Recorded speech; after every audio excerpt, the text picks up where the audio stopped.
नमस्कार बच्चों, इस वीडियो में हम पढ़ेंगे अष्टक नियम के अपवाद। यानी कि अष्टक नियम को कौन कौन से नियम वायलेट करते हैं, अष्टक नियम का पालन नहीं करते, उनके बारे में पढ़ेंगे। अष्टक नियम के अपवाद यानी कि कौन कौन सी एक्सेप्शंस हैं अष्टक नियम को जो वायलेट करती हैं। ठीक है, तो दो नियम हैं जो अष्टक नियम को पालन नहीं करते। पहला है सिडविक का अधिकतम सह संयोजकता का नियम।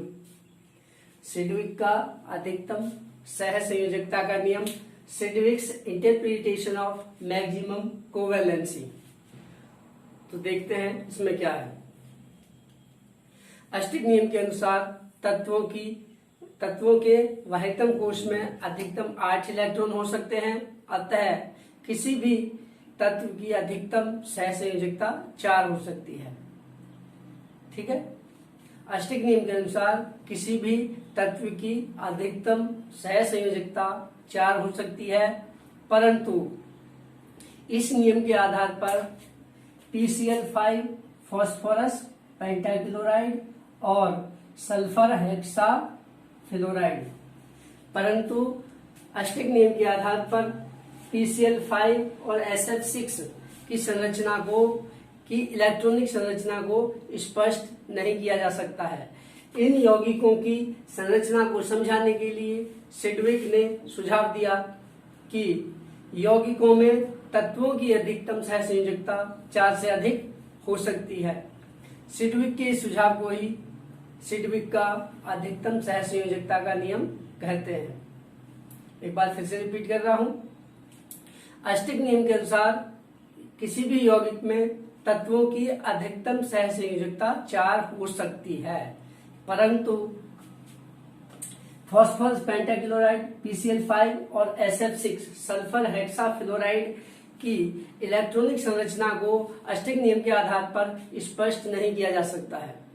अतः इन यौगिकों की संरचना को समझाने के लिए सिडविक ने सुझाव दिया कि यौगिकों में तत्वों की अधिकतम सहसंयोजकता 4 से अधिक हो सकती है। सिडविक के सुझाव को ही अधिकतम सहसंयोजकता का नियम कहते हैं। देखिए किस तरह से है। पहले PCl5 को समझ लेते हैं। PCl5 phosphorus pentachloride. फास्फोरस के वाहितम कोश में कितने इलेक्ट्रॉन होते हैं? 15 होता है फास्फोरस का, 15p। इसका विन्यास करते हैं 2, 8 और 5। Cl के वाहितम कोश में 17 का विन्यास करते हैं तो 2, 8, 7। फास्फोरस के वाहितम कोश में 5 इलेक्ट्रॉन है और क्लोरीन के वाहितम कोश में 7 इलेक्ट्रॉन है। ये आपको ध्यान रखना है। तो फास्फोरस को बीच में बनाएंगे P, इसके चारों तरफ लिख देंगे Cl को, Cl Cl Cl Cl और एक Cl। फास्फोरस के 5 इलेक्ट्रॉनों को इसके चारों ओर अरेंज कर देंगे, 1, 2, 3, 4, 5, यानी कि क्लोरीन परमाणु की ओर अधिमुख करके क्लोरीन परमाणु की तरफ को फास्फोरस के इलेक्ट्रॉनों को व्यवस्थित कर लेंगे। क्लोरीन के पास है 7 इलेक्ट्रॉन, इनको क्रॉस से दिखा रहे हैं, 1, 2, 3, 4, 5, 6, 7। 1, 2, 3, 4, 5, 6, 7। 1, 2, 3, 4, 5, 6 और एक 7। 1, 2, 3, 4, 5, 6 और एक 7। इसी प्रकार इसके 1, 2, 3, 4, 5, 6, एक 7। तो इसमें जो इस तरह से पूरे घेरे में लेंगे, इन इलेक्ट्रॉनों को साझा करवाएंगे तो ये ज्यादा ओवरलैप कर जाएंगे, आपस में मिक्स से हो जाएंगे। इसलिए क्या करते हैं हम, साझे के इलेक्ट्रॉन को जो पेयरिंग कर रहे हैं, साझा कर रहे हैं, उन्हें केवल हम एक छोटे से घेरे से इस तरह से दिखा देंगे। क्लोरीन ने फास्फोरस के साथ एक इलेक्ट्रॉन का साझा कर लिया, इसको भी साझा ही बोलते हैं। जब ज्यादा बड़ी स्ट्रक्चर होती है तो शॉर्ट में ऐसे दिखा देते हैं, यानी कि P और Cl के बीच में ऐसा ना करके इलेक्ट्रॉन को क्या करते हैं हम उस स्थिति में इस तरह से दिखा के ऐसे दिखा लेते हैं। ठीक है, फॉस्फोरस के एक इलेक्ट्रॉन ने क्लोरीन के एक परमाणु एक इलेक्ट्रॉन के साथ साझा कर लिया। इसी प्रकार ये सभी Cl फॉस्फोरस के एक एक इलेक्ट्रॉन के साथ साझा कर लेंगे ऐसे। ठीक है, तो इस तरह से फॉस्फोरस के पास कितने हो जाएंगे भाई, तुम कोर्स में 5 इसके खुद के हैं, 5 के साथ साझा किया है तो टोटल 10 हो जाएंगे। यानी कि अष्टक नियम का अपवाद हो गया, अष्टक नियम का ये पालन नहीं करता है। क्लोरीन के पूरे 8 हो जाएंगे, पांचों क्लोरीन परमाणु के 8 इलेक्ट्रॉन हो जाएंगे, लेकिन फॉस्फोरस के 10 हो जाएंगे, यानी कि अष्टक नियम को का उल्लंघन कर रहा है। तो यही आपका अपवाद हो गया। तो इसकी स्ट्रक्चर हो जाएगी PCl Cl Cl Cl और एक Cl। सिंगल बॉन्ड से सभी जुड़े हुए हैं क्योंकि एक एक इलेक्ट्रॉन का इन्होंने साझा किया है। तो ये होगी PCl5 की स्ट्रक्चर। सेम इसी तरह से सल्फर हेक्साफ्लोराइड की जब स्ट्रक्चर बनाएंगे SF6 की, तो वो भी सेम करेगा। सल्फर के वाहितम कोष में कितने होते हैं, 16 का विन्यास करते हैं, 2 8 6। वाहितम कोष में 6 इलेक्ट्रॉन होते हैं सल्फर के। फ्लोरीन 9, इसका विन्यास करते हैं 2 7। यानी कि सल्फर के वाहितम कोष में 6 इलेक्ट्रॉन है, इसे 2 की आवश्यकता है। फ्लोरीन के वाहितम कोष में 7 इलेक्ट्रॉन है, इसे 1 इलेक्ट्रॉन की आवश्यकता है। SF6 की जब स्ट्रक्चर बनाएंगे तो S के वाहितम कोष में 6 इलेक्ट्रॉन, 1 2 3 4 5 6 इस तरह से। F होंगे इस तरह से, इसके 6 तरफ F F F और F। तो ये भी 1 2 3 4 5 6 7, 1 2 3 4 5 6 7। सेम इसी तरह से इन सभी के दिखा देंगे इस तरह से। ये साझा कर लेगा किसके साथ, सभी के साथ एक एक इलेक्ट्रॉन होगा। 6 7 1 2 3 4 5 6 7।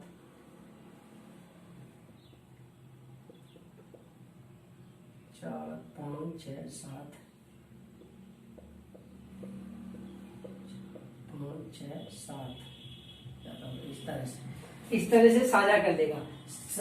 6 के 6 जो फ्लोरीन परमाणु F परमाणु के तो अष्टक पूरा हो जाएगा, उसके 8 हो जाएंगे।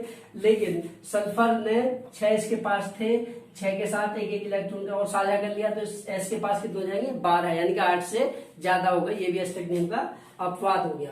तो यहाँ पे इसे शॉर्ट में दिखाई दे रहा हूँ, इतना बड़ा नहीं करके दिखा रहा। ठीक है, ये हो गया PCl5, ये हो जाएगा SF6 S के साथ एक F यहाँ पर, एक F इधर, एक F इधर, एक F इधर, एक F इधर और एक F इधर। सिंगल सिंगल बॉन्ड से जुड़े होंगे F इस तरह से। ये हो गया SF6, ये हो गया PCl5। अष्टक नियम का अपवाद सिद्विक का अधिकतम सहसंयोजकता के नियम के अनुसार। अगला नियम है दूसरा अपवाद। अष्टक नियम का जो दूसरा अपवाद है वो है एकल बंध, सिंगलेट बॉन्ड।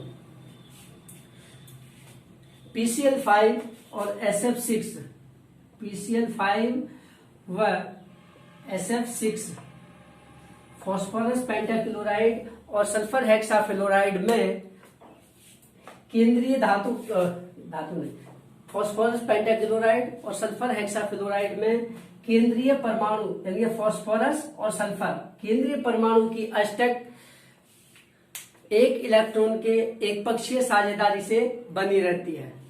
फिर से ध्यान दीजिए, PCl5 और SF6 में केंद्रीय परमाणु, ये केंद्र में जो बीचों बीच है, केंद्रीय परमाणु की अष्टक दो परमाणुओं के बीच एक इलेक्ट्रॉन के एक पक्षीय साझेदारी से बनी रहती है, जिसे एकल बंध कहते हैं।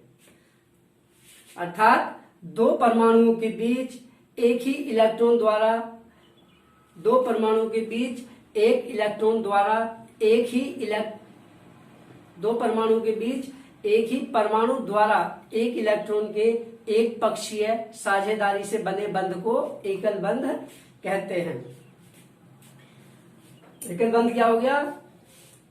PCl5, इसी डेफिनेशन इस तरह होगी। PCl5 और SF6 में केंद्रीय परमाणु की अष्टक दो परमाणुओं के बीच एक इलेक्ट्रॉन के एक पक्षीय साझेदारी से अष्टक बनी रहती है।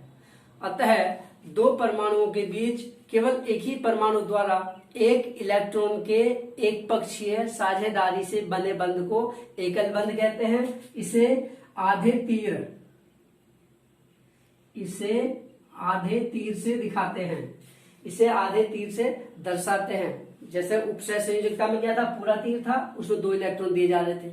एकल बंध में क्या है, एक परमाणु केवल एक ही इलेक्ट्रॉन देगा, एक पक्षीय साझेदारी, दोनों के बीच साझा नहीं हो रहा, एक इलेक्ट्रॉन दे देगा काम चलाने के लिए, तो उसे कहेंगे एकल बंध। और इसे दिखाते हैं हम आधे तीर के द्वारा।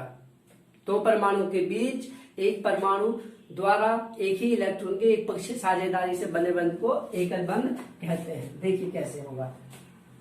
PCl5 को ले लेते हैं, फास्फोरस PCl5, बीच में P ले लेते हैं, 1 2 3 4 5, इसके चारों तरफ Cl, 1 2, एक Cl और एक Cl इधर, दो लीजिए, पास को लीजिए, Cl, ठीक है। इस तरह से 5 Cl एटम है, 1 2 3 4, Cl के 7 इलेक्ट्रॉन है, 6 1 7, 1 2 3 4 5 6 और 1 7, 1 2 3 4 5 6 7। अब इसके 1 2 3 4 5 6 और 1 7। इसी प्रकार 1 2 3 4 5 6 और 1 7। अब जो है ये फास्फोरस किन्हीं भी 3 क्लोरीन परमाणु के साथ एक एक इलेक्ट्रॉन का साझा कर लेगी, किन्हीं के भी साथ, जिनके साथ चाहे। एक का साझा इससे कर लिया, मान लीजिए इलेक्ट्रॉन, हाँ देखा, एक का साझा इससे कर लिया, इलेक्ट्रॉन कुछ ज्यादा दूर दिखा, और एक का साझा मान लीजिए इसके साथ कर लिया। इस Cl के साथ, इस Cl और इस Cl के साथ फास्फोरस ने एक एक इलेक्ट्रॉन का साझा कर लिया, तो फास्फोरस के 5 पहले से थे, 3 के साथ एक एक का साझा कर लिया, तो फास्फोरस के 8 हो गए। इन्होंने भी एक एक का साझा किया, 3 Cl परमाणुओं ने, इनके भी पूरे 8 हो गए। 7 पहले से एक एक का साझा कर लिया, तो 8 हो गए। इसके पास 7 है, इसके पास 7 है, तो ये फास्फोरस कहेगा एक इलेक्ट्रॉन मेरे से ले ले, अपना काम चला ले। इसी को क्या कहते हैं, एकल बंध, क्योंकि एक इलेक्ट्रॉन दिया जा रहा है इसलिए आधे तीर से। इसी प्रकार ये फास्फोरस एक इलेक्ट्रॉन इसे दे देगा, तो स्ट्रक्चर क्या बन जाएगी, P, एक Cl यहाँ पर है, एक Cl यहाँ पर, एक Cl इधर, एक Cl इधर और एक Cl इधर, ठीक है। तो इसके साथ साझा किया है सिंगल बॉन्ड, एक साझा इधर किया है, एक साझा इधर किया है, ठीक है। ये तो सिंगल बॉन्ड हो गए, ये हो जाएगा सिंगलेट बॉन्ड, एकल बंध। इस तरह से थोड़ा पीछे को बताते हैं, थोड़ा यहाँ पे, एकल बंध।